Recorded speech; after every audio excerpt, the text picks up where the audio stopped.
The tires are kind of at their temperature peak exiting turn 1 and turn 3. So when you go into 2 and 4, there's much less of a margin for error. What's up, guys? I'm Alexander Rossi, IndyCar driver for Andretti Autosport. I drive the number 27 Napa AutoNation Honda, and I won the 2016 Indy 500.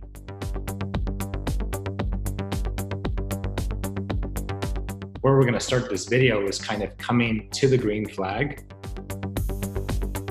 So you roll off on the beginning of what is 4 kind of pace and parade laps. So the first one, you kind of do a salute to the fans. So the first lap is very slow and you're kind of just waving to the fans. And then the second and third lap, you go single file. And that's when you get the engine temperature, the tire temperature, the brake temperature, all to the levels that you want. And the team's kind of talking you through that. And then your final lap, you form back into the grid formation, 11 rows of 3.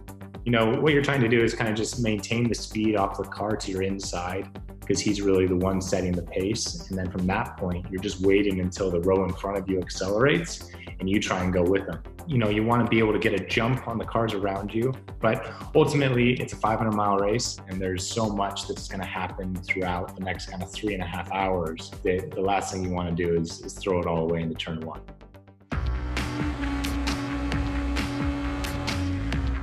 As we're going into turn 1, this is the first time that you're actually seeing the grandstands full. And because of that, it looks a lot narrower than it's looked for all the previous 2 weeks that you've been practicing, because the light's not coming in. There's different kind of shadows and reflections that you see. So it's actually kind of intimidating the first time you go through there, because you're like, oh, is it different? Obviously it's not. But it takes your mind kind of 3 or 4 laps to actually adjust to the kind of the visual sensation. So going into turn 1, there's cars that are taking a bigger risk than other cars for sure. Going 2 wide or 3 wide through turn 1, you can only do on starts and restarts. And the reason for that is because you're accelerating from such a slower speed out of turn 4 that by the time you get to turn 1, you're only doing 180, 190 miles an hour. And while that's still fast, it's a lot different than approaching turn 1 at 240 miles an hour. So your margin for being able to explore different lines really exists only on starts and restarts. And then from there, you kind of see it fall into more single file type racing.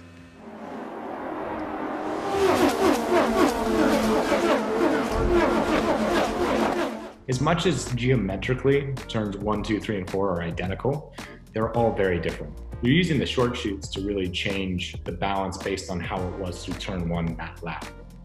The normal kind of balance is you have a bit of understeer, exit of 1, and understeer into 2.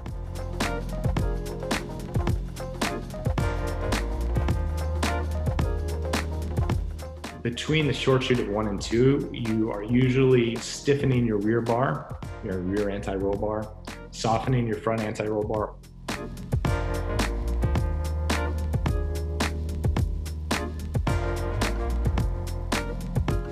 or putting left front weight, so you can change the cross weight of the car. So you can actually move up to 150 pounds from the left front tire to the right front tire, which changes the balance obviously quite a bit.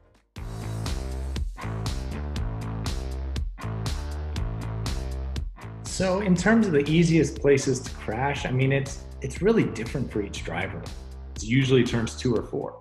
While exiting turn 2, Montoya's Verizon Chevrolet loses control and slaps the outside wall. The tires are kind of at their temperature peak exiting turn 1 and turn 3. So when you go into 2 and 4, there's much less of a margin for error.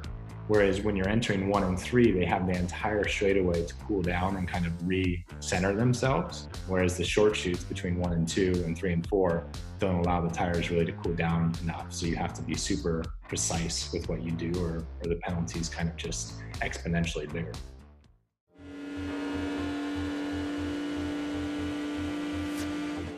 These cars are so aerodynamically dependent, and they're made to be run by themselves. So what that means is when the wings and the floor of the car are developed, they're made in a space where the air that's coming at it is clean, meaning it's unobstructed, and the car is going through it as if it was brand new virgin air. Well, when you're behind cars that are going through that air, they're actually dirtying up the air and it's coming out the car in a much more disconnected fashion. So it actually reduces the performance of your car. Where this comes back to your advantage is in the straights. So because they're having to basically punch a hole through clean air, that means that you don't have to do that anymore. So that's where the draft and the slipstream comes into play. So the main goal of winning Indianapolis is, how do you find a car balance that you can stay close enough behind a car in front of you to not lose a draft, but then still fast enough in a straight line to be able to pass them? Because you can obviously put downforce on, raise the rear wing angle, and really glue your car to the ground and be able to corner really well and follow someone super close. But then when you're in a straight and you try and slipstream past them, you don't have enough straight line speed to be able to do that. So it's all about finding that kind of balance between, this is the least amount of grip I can get away with while still being able to pass cars. So going into turn 3, you can see the sparks from the car in front. One thing to keep in mind in a race like this is, because it's so long, the tire pressures are pretty low at the start of a stint. So what you have is, you have the car bottom actually touches the ground, and we call it that bottoming. And so when that happens, there's less of the tire on the ground, which is fine, but you have to be prepared for it, because the car can actually move a little bit and it's hitting the deck. So it's not as composed as it would be.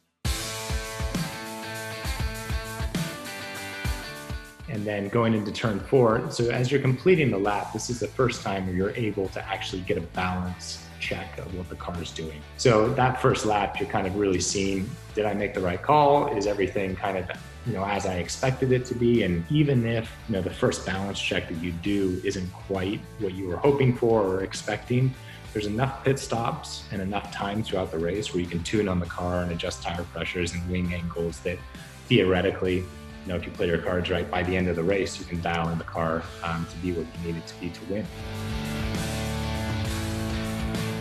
So as you start lap 2, it's at this point where you kind of have an idea of what the car is doing, and you start to analyze people's strengths and weaknesses and start trying to understand your areas of attack as the day goes on. And quite honestly, that changes, every 5 to 10 laps.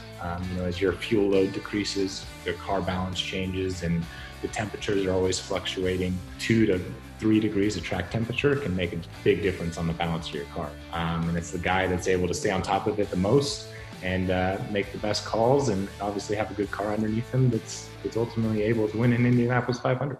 2016 Indy 500 was my first 500. It was my second race ever on an oval.